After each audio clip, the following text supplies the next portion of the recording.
Nganong lisod man makauyab kung dili ka gwapo?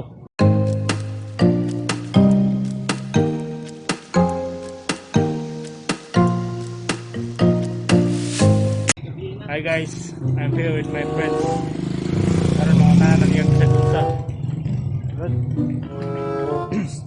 Kana mga tanan ali sa tubagon sa mga taong gwapo o dili gwapo. Sayang mo? Panday. Princess. Princess?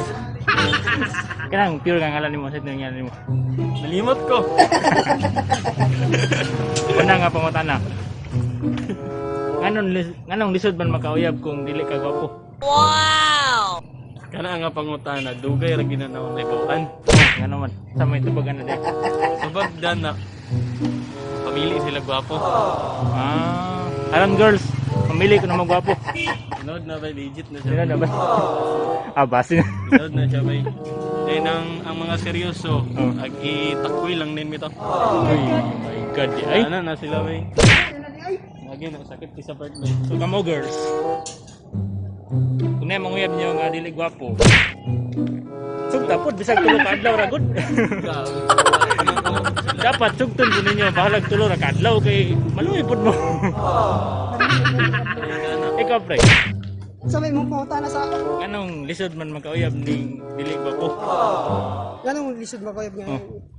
Ay, simple na, simple.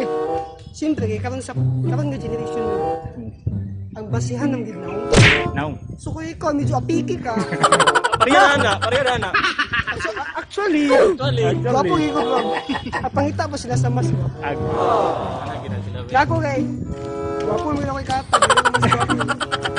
Ay wala ka guys, nag-grow up nang ko. Di ba? Abot na, bitaw ko na. Lagi gina sila. kamo girls. Kung mamili mo gwapo,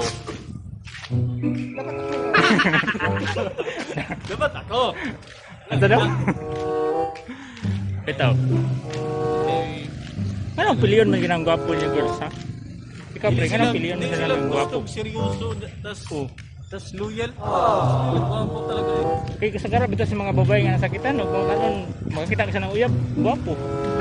So, beware of gwapo. Nanakit yan. Ikaw yung gwapo na.